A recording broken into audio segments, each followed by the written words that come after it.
ना कोई कठिनाई ना कोई तकलीफ तो क्या मजा है जीने में, बड़े बड़े तूफान थम जाते हैं जब आग लगी हो सीने में। Hi friends, welcome to all of you on your own YouTube channel maths zone अड्डा। डियर फ्रेंड्स, लास्ट वीडियो में मैंने एक्सरसाइज 8.1 कंप्लीट कराई थी। बच्चों, अगर 8.1 में कोई भी क्वेरी हो तो कमेंट करके बता दीजिए, मैं आपकी वो क्वेरी सॉर्ट आउट करा दूंगी। और अगर कोई क्वेरी नहीं हो तो आपको मेरे पढ़ाने का तरीका कैसा लगता है ये भी कमेंट करके जरूर बताइएगा। देखिए, आज की क्लास में मैं आपके लिए लेकर आई हूँ एक्सरसाइज 8.2। और एक्सरसाइज 8.2 किस टाइप की एक्सरसाइज है, पहले ये बात हम कर लेते हैं। इसमें एक्सरसाइज में आपको कुछ वैल्यू दी होंगी। मैंने आपको ट्रिग्नोमेट्री जो रेशियो होते हैं उनकी सम एंगल्स पर वैल्यू निकालनी सिखाई थी कि साइन 0 डिग्री 0 कैसे होता है, और आपके जो साइन 60, साइन 45, साइन 30, ये सभी जो डिफरेंट डिग्री के एंगल दिए होते हैं इन पर हम वैल्यू कैसे निकालते हैं, ये मैंने आपको बेसिक क्लास में ट्रिक के साथ सिखाया था। उसका जिक्र मैं अभी साइड में इस क्लास में भी करूंगी। तो आपको इस एक्सरसाइज में पूरी में करना क्या है, वो वैल्यू निकालनी है, इसमें पुट कर दिया और आगे तो सॉल्व करने का काम होता है। तो बच्चों देखिए, सीधा फर्स्ट पार्ट देखते हैं। इसने कहा इवैल्यूएट कीजिए। फर्स्ट पार्ट में कहा साइन 60 डिग्री कोस मल्टीप्लाई में कोस 30 डिग्री प्लस साइन 30 डिग्री और मल्टीप्लाई में कोस 60 डिग्री। अब वो बच्चे इस क्वेश्चन को बिल्कुल नहीं कर सकता जिसको साइन 30 की, साइन 60 की, कोस 30 की और कोस 60 की वैल्यू क्या होती है यही नहीं पता होगा। अब बच्चों देखो, इतनी बड़ी टेबल हम याद तो नहीं रख सकते, तो मैंने आपको एक ट्रिक कराई थी, आप बस साइड में वो ट्रिक लिख लीजिए। लाला राम लाल चुप चुप रोए, यही मैंने बताया था। लाला राम लाल चुप चुप रोए। फिर कैसे बताया था कि सारे एंगल लिख लीजिए। 0 डिग्री होता है तो उसके बाद 30 डिग्री होता है, 45 होता है, 60 होता है और 90 डिग्री होता है। ये आपके पास 5 एंगल होते हैं। इसके अलावा कुछ और होता हो तो आप मुझे बता दीजिए, ठीक है। इन्हीं एंगल्स पर मोस्टली आपसे वैल्यू पूछी जाती है। अब बच्चों देखिए, लाला रामलाल चुप चुप रोए में क्या मैंने इसका तरीका बताया था, वही जैसे पंडित बद्री प्रसाद में ये साइन होता है, ये कोस होता है और ये टेंजेंट होता है। इनको उल्टा कर दोगे, यानी ऐसे कर दोगे, चुप चुप रोए लाला रामलाल, तो ये क्या हो जाएगा, कोसिकेंट, सीकेंट और टेंजेंट, कोटेंजेंट, ये क्या होते हैं, इनके उल्टे होते हैं। उसके बाद क्या बताया था, जैसे देखिए यहां सिखाती हूं, आपको चाहिए साइन 60 की वैल्यू। किसकी चाहिए बच्चों, साइन 60 की। साइन का मतलब L/4। L क्या होता है, लेफ्ट साइड। 60 के लेफ्ट में बच्चा ये रहा 60, इसका लेफ्ट इधर है। 60 के लेफ्ट में कितने डिजिट है, 1 2 3, तो आप कहोगे 3/4। और आपको क्या करना है, इसका अंडर द रूट करना है। 3 का कोई रूट नहीं होता, ये √3 हो गया। 4 का रूट होता है 2, तो साइन 60 की वैल्यू कितनी आ गई बच्चों, √3/2 मल्टीप्लाई। अब आपको निकालनी है कोस 30 की। कोस के केस में आपने देखा क्या नजर आ रहा है, ऊपर r है, नीचे 4 और अंडर द रूट करना है। इसका मतलब 30 डिग्री के राइट में, r का मतलब होता है बच्चों राइट, ये रहा 30 डिग्री, इसके राइट में कितनी डिजिट है, 3 डिजिट है, और डिवाइड बाय 4 और इसका रूट करोगे तो 3 का कोई रूट नहीं होता और 4 का रूट होता है 2, तो इसकी वैल्यू भी कितनी आ गई बच्चों, √3/2। अब प्लस में आपको किसकी वैल्यू चाहिए, साइन 30 की। फिर से देखिए, साइन का मतलब है लेफ्ट/4 अंडर द रूट, और लेफ्ट 30 के लेफ्ट में कितनी डिजिट है, 1, सिर्फ एक 0 डिग्री है। अपॉन में 4, इसका रूट कीजिए, 1 का रूट 1 होता है, 4 का स्क्वायर रूट 2 होता है, तो इसकी वैल्यू कितनी आ गई, 1/2 आ गई। उसके बाद आपको निकालनी है कोस 60 की वैल्यू। कोस क्या है बच्चों, r/4 है। जिस बच्चे ने ये वीडियो नहीं देखी ना, कि मैं ये जल्दी जल्दी बता रही हूँ, क्यों, क्योंकि मैंने बेसिक क्लास कराई है बच्चा, मैं लिंक उसका डिस्क्रिप्शन में प्रोवाइड करा दूंगी। जिसने इस ट्रिक से ये सारी वैल्यू निकालनी नहीं सीखी होगी, एक बार जाके वो वीडियो देख लीजिए, उसमें बहुत अच्छे से आराम से मैंने इस चीज को सिखाया हुआ है। तो आप क्या कहोगे, right/4, इसका रूट किया, किसके राइट में देखना है बच्चों, 60 के राइट में, क्योंकि कोस 60 निकालना है ना। ये रहा आपका 60, राइट उधर होता है, 60 के राइट में एक ही नजर आ रहा है बस 90 डिग्री, तो ये राइट में कितना है, 1 है। अपॉन में 4 है, इसका रूट कर दीजिए, 1 का स्क्वायर रूट 1 होगा और 4 का स्क्वायर रूट 2 होगा, तो कोस 60 की वैल्यू भी क्या आ गई, 1/2 आ गई। अब आप क्या करोगे, इसको सॉल्व कीजिए। कैसे करते हैं, ऊपर वाले की ऊपर वाले से मल्टीप्लाई और नीचे वाले की नीचे वाले से। √3 की √3 से करोगे, √3 का स्क्वायर हो जाएगा, 2 की 2 से करोगे 4 हो जाएगा, प्लस में 1 की 1 से करोगे 1 और 2 की 2 से करोगे बच्चों 4। यहाँ देखिए इस स्क्वायर से ये रूट कैंसिल हो जाएगा, तो स्क्वायर से रूट कैंसिल होके यहाँ क्या बचेगा, यहाँ आपका बचेगा सिर्फ 3। अब क्या करना है नेक्स्ट स्टेप में, 4 एलसीएम लोगे, ऊपर क्या बचेगा बच्चा, 4 से 4 कैंसिल, 1 1 की 3 से मल्टीप्लाई 3, 4 से 4 कैंसिल, 1 1 की 1 से मल्टीप्लाई 1, ऊपर बचा आपका 4/4, यानी इसकी पूरे की वैल्यू या आंसर कितना आया आपके पास, जब आपने 4 एलसीएम लिया ऊपर 3 + 1 यानी 4/4 बचा, तो आंसर क्या आया, 1 आंसर आया। बस यही हमें करना था कि अगर हम sin 60 की, cos 30 की, sin 30 की, cos 60 की इनकी वैल्यू रखते हैं तो हमारा इवेल्युएट करना था कि आंसर क्या आएगा। इसमें मेन चीज़ क्या है कि बच्चों को इनकी वैल्यू पता होनी चाहिए। कुछ बच्चों को तो प्रैक्टिस करके याद भी हो गई होंगी, कुछ कर लेंगे बट याद नहीं रहती ये चीज़ें, तो इसके लिए मैंने आपको ट्रिक कराई है। लाला राम लाल चुप चुप रोए, इनको उल्टा कर दो, चुप चुप रोए लाला राम लाल, और आपको सेकेंड को टेंजेंट टेंस का, साइन का, कोस का और टेन का उल्टा हो जाएगा। उसके बाद क्या करना है, इनका रूट करना है डिवाइड में लिख के, फिर देखना है अगर लेफ्ट है एल है तो जिस भी डिग्री पर वैल्यू निकालनी है उसके लेफ्ट में कितने हैं, अगर राइट में है तो राइट में कितने हैं। ठीक है, चलिए देखिए, जैसे सेकंड पार्ट देखिए और अच्छे से क्लियर होगा। ये तो मैंने ट्रिक वाली जो वीडियो है ये तो डिस्क्रिप्शन में लिंक भी मैं प्रोवाइड करा दूंगी, इस पर मैं अभी ज़्यादा टाइम नहीं लगाऊंगी, सीधा क्वेश्चन पे टाइम लगाएंगे। आपका सेकंड पार्ट क्या कहता है बच्चों, सेकंड पार्ट कहता है 2 multiply tangent 45 degree plus cos square 30 degree sine square 60 degree. लिख लेते हैं 2 multiply tangent square 45 degree plus cos square 30 degree और माइनस साइन स्क्वायर 60 डिग्री। यानी मुझे किस किस की ज़रूरत है, टेंजेंट 45 का क्या मान होगा, कोस 30 का क्या मान होगा और साइन 60 का क्या मान होगा। सबसे पहले देखते हैं टेंजेंट का। टेंजेंट के लिए फॉर्मूला क्या है बच्चों, L/R और उसका रूट। L का मतलब लेफ्ट, R का मतलब राइट। किसके लेफ्ट और राइट में, 45 के। ये रहा 45 के लेफ्ट में कितने डिजिट है, 2, और डिवाइड बाय राइट में भी कितनी डिजिट है बच्चों, 2। इसका रूट करो, 2 से 2 कैंसिल, कितना बचा 1। 1 का स्क्वायर रूट करोगे तो क्या आएगा, 1 आएगा। इसका मतलब कि यहाँ क्या आया आपका, टेंजेंट स्क्वायर 45 था तो 1 का स्क्वायर, क्योंकि स्क्वायर भी है ना, और टेंजेंट 45 की वैल्यू क्या आई, 1 आई। तो आपका हो गया 2 मल्टीप्लाई 1 का स्क्वायर प्लस। अब बात करते हैं 30 की, कोस 30।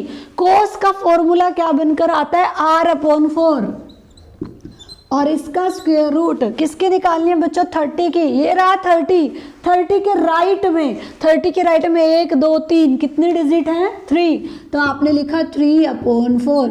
अब आपको भी पता है 3 का कोई रूट नहीं होता, इसलिए √3 लिखेंगे। 4 का 2 होता है, तो कोस 30 की वैल्यू क्या आई बच्चों, √3/2। लेकिन यहाँ साथ में क्या गिवन है, कोस स्क्वायर, तो हमने क्या कर दिया, इसका भी स्क्वायर कर दिया। आगे देखिए माइनस है और माइनस में साइन स्क्वायर 60 है। इसका मतलब अब मुझे साइन के केस में 60 डिग्री पर वैल्यू बतानी है। साइन के केस में फॉर्मूला क्या बन रहा है, L/4 का रूट, क्योंकि L है ऊपर और नीचे 4 है। 60 डिग्री पर जाइए और L का मतलब होता है लेफ्ट।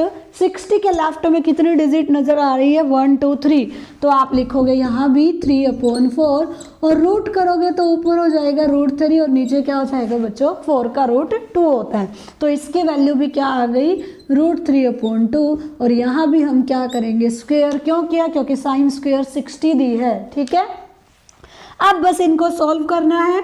2 × 1 का स्क्वायर, 1 का स्क्वायर 1 होता है, 2 से मल्टीप्लाई करोगे तो 2 आएगा, प्लस √3 का स्क्वायर करोगे तो बच्चों 3 आएगा, क्योंकि स्क्वायर से रूट कैंसिल होगा, और 2 का स्क्वायर करोगे तो 4 आएगा, प्लस में सॉरी माइनस है इधर, और माइनस में यहाँ भी ऐसा ही होगा, √3 का स्क्वायर 3 और 2 का स्क्वायर 4 हो जाएगा। अब यहाँ 1 मान लो और एलसीएम ले लो 4।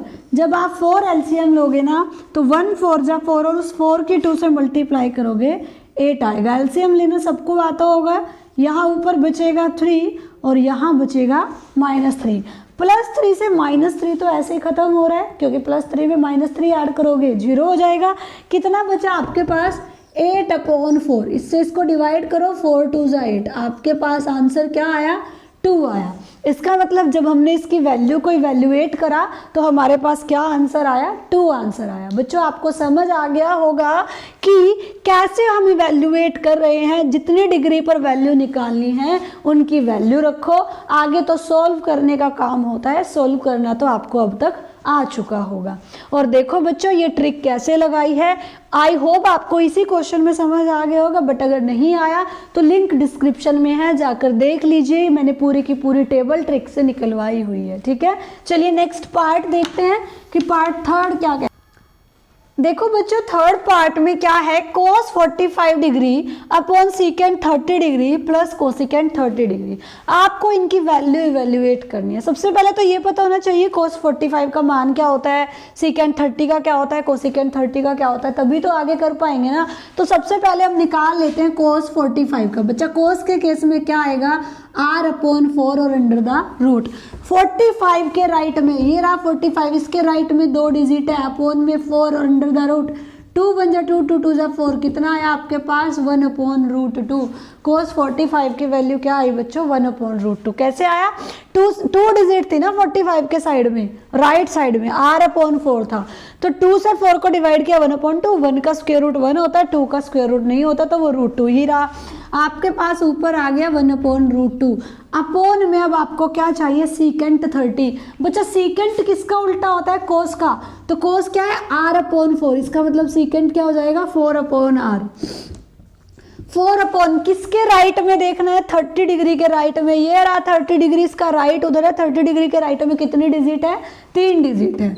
अब आप कहोगे इसका रूट करेंगे तो 4 का रूट तो 2 होता है और √3 का कोई रूट नहीं होता, इसलिए ये क्या आ गया 2/√3। ठीक है, अब देखिए प्लस में कोसिकेंट 30, कोसिकेंट साइन का उल्टा होता है, साइन क्या l/4 है, तो कोसिकेंट क्या हो जाएगा 4/l और अंडर द रूट। 30 डिग्री के लेफ्ट में, बच्चा 30 डिग्री के लेफ्ट में तो बस एक ही डिजिट है ना, तो ये क्या हो जाएगा 4/1 और अंडर द रूट। बच्चा 4 का रूट 2 होता है और 1 का रूट 1 होता है, इसलिए वैल्यू क्या आई 2 आई। तो आपके पास कोसिकेंट 30 की वैल्यू क्या आई 2 और डिवाइड में 1। ठीक है, अब क्या करना है, अब तो सीधा सॉल्व करना है। आपके पास सारी वैल्यूज है, तो चलिए इसको सॉल्व करते हैं। सॉल्व हम कैसे करेंगे, ऊपर वाला आपका रहेगा 1/√2, नीचे हम लेंगे एलसीएम। क्या एलसीएम लेंगे, √3 एलसीएम लिया तो ऊपर तो बचा 2 और प्लस में यहाँ क्या हो गया बच्चों 2 × √3। ठीक है, एलसीएम ऐसे ही लेते हैं। अब देखिए डिवाइड के बाय डिवाइड 2 बार नजर आ रहा है, तो ये स्टेटमेंट्स पलट जाएंगी, ये आपको भी पता होगा। ये क्या हो जाएगा 1/√2 मल्टीप्लाई √3/2 प्लस 2√3। अब आप कहोगे इसको आगे कैसे सॉल्व करें। देखो बच्चों जब आपके पास इस टाइप की टर्म बन जाए, सबसे पहले तो देखिए ये स्टेप आपको यहाँ पे कॉमन लेना पड़ेगा, और कॉमन क्या आ रहा है, इन दोनों में से कॉमन आ रहा है 2। अंदर क्या बचा √3 बचा और प्लस में 1, क्योंकि ये वाला 2 तो बाहर आ गया ना। ठीक है, अब देखिए जब आपको इस टाइप की टर्म मिल जाए ना कि अंडर द रूट में हो नीचे, तो हम इस टाइप के क्वेश्चन को रेशनलाइजेशन करके सॉल्व करते हैं। यानी अब हमें क्या करना पड़ेगा, रेशनलाइजेशन करनी पड़ेगी। किस किस के साथ करते हैं, एक तो ये √2 है ना, रेशनलाइजेशन कैसे होती है बच्चों, जो नीचे होता है उसी से ऊपर भी मल्टीप्लाई होती है और नीचे भी होती है, और साइन चेंज हो जाते हैं। कैसे देखिए, पहले से √2 की कीजिए, √2 की तो आसानी से हो जाएगी, √2/√2 हो जाएगा। ठीक है, अब क्या करना है, ये 2 तो छोड़ दीजिए, √3 + 1 की करोगे तो ऊपर हो जाएगा √3 - 1 और डिवाइड में भी क्या हो जाएगा बच्चों √3 - 1, क्योंकि मैंने बताया रेशनलाइजेशन के केस में क्या होता है, साइन बदलकर, यानी ये √3 + 1 था ना, इसका रेशनलाइजेशन करना था, तो हमने क्या किया, ऊपर भी साइन बदलकर √3 - 1 से मल्टीप्लाई और नीचे भी क्या कर दी, उसी से मल्टीप्लाई कर दी। अब देखो ऊपर आपके पास क्या क्या बचा, इस √3 की 1 से होगी तो √3 आया, मल्टीप्लाई में ये वाला √2 है और मल्टीप्लाई में ये वाला क्या है बच्चों √3 - 1 है। नीचे करोगे तो क्या आएगा, √2 की √2 से करोगे मल्टीप्लाई तो क्या आएगा बच्चों 2 आएगा, क्योंकि स्क्वायर √2 का √2 से क्या हो जाएगा, स्क्वायर हो जाएगा, स्क्वायर से रूट कैंसिल, क्या बचा, 2 बचा, साथ में ये वाला 2 भी है। अब देखो √3 + 1 की √3 - 1 से करोगे, आपको एक आइडेंटिटी याद होगी, मैंने पीछे वाले क्वेश्चंस में भी बताई थी।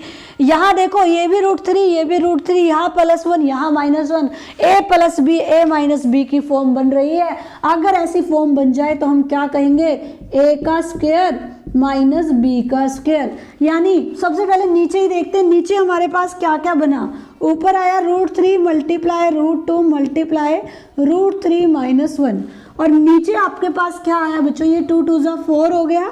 और मल्टीप्लाई में देखिए √3 का स्क्वायर करोगे, स्क्वायर से रूट कैंसिल होगा, 3 बचेगा, और माइनस में 1 का स्क्वायर 1 आएगा, यानी 3 - 1 आएगा। यहाँ 3 - 1 करोगे तो कितना आएगा, 2 आएगा, समझे।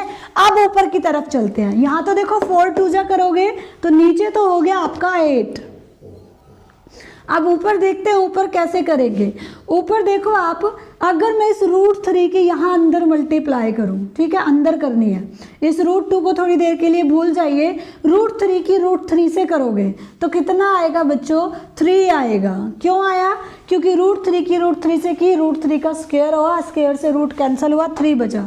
अब इस √3 की -1 से करोगे तो क्या आएगा, -√3, और बाहर ये √2 तो यू का यू ही है ना। मैंने √3 से इसलिए करवाया क्योंकि अंदर √3 था। देखो ना कैलकुलेशन ईजी हो गई, √3 की √3 से किया, क्या आया हमारे पास, 3 आ गया, और √3 की -1 से किया, -√3 आ गया। नीचे हमारे पास क्या है बच्चों, 8 है, इसको भी नहीं भूलना है। अब इस √2 की कर दो अंदर, √2 की 3 से करोगे तो 3√2 हो जाएगा, क्योंकि रूट वाला और नॉर्मल नंबर अलग अलग रहते हैं। लेकिन √2 की √3 से करोगे तो कितना हो जाएगा, √6 हो जाएगा, ठीक है। 3 2 = 6 और रूट दोनों पे आ गया। उसके बाद नीचे क्या है, 8 है, ये हो गया फाइनली आपका आंसर। इस क्वेश्चन में थोड़ा सा टिपिकल करने के लिए इस टाइप के नंबर दे दिए जिनमें रेशनलाइजेशन करने की जरूरत पड़े। बच्चों आप आराम से वैल्यू रख दोगे। इस क्वेश्चन में बच्चों को प्रॉब्लम होती है तो कहाँ होती है, इस स्टेप के बाद कि हमने क्या किया। एक बार फिर से मैं ये बीच वाला स्टेप रिवाइज करा देती हूँ, ध्यान से देखो। आपको नजर आया एलसीएम लेने के बाद आपके पास ये टर्म बनी, डिवाइड के बाय डिवाइड आ रहा है तो आपने उसको पलट दिया, ये 1/√2 था, ये हो गया आपका √3/2 + 2√3।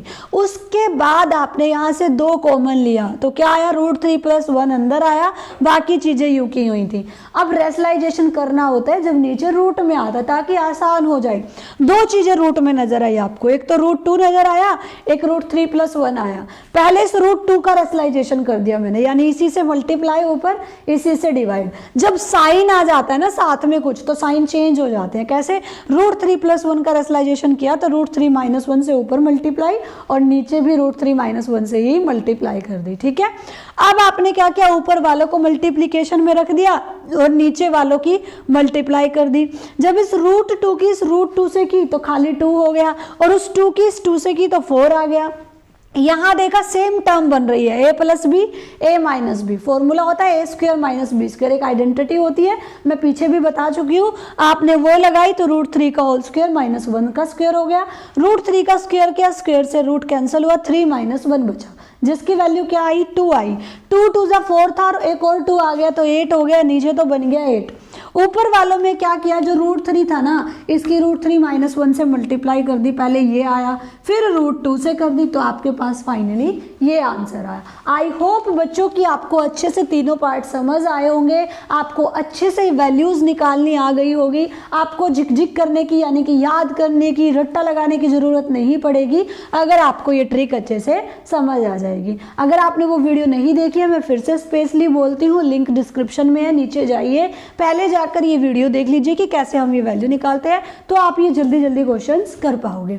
आज की क्लास में इतना ही बच्चों। अगर आपको मेरे पढ़ाने का तरीका अच्छा लगा हो तो वीडियो को लाइक जरूर कर दीजिएगा। अगर आप इस चैनल पर नए हो तो रेगुलर क्लासेस के लिए चैनल को सब्सक्राइब और बेल आइकन को प्रेस कर लीजिएगा। और डियर स्टूडेंट्स, मुझे भी मोटिवेट करने के लिए कमेंट करके जरूर बताना कि आपको मेरे पढ़ाने का तरीका कैसा लगता है। मिलते हैं नेक्स्ट क्लास में। Bye bye, see you tomorrow.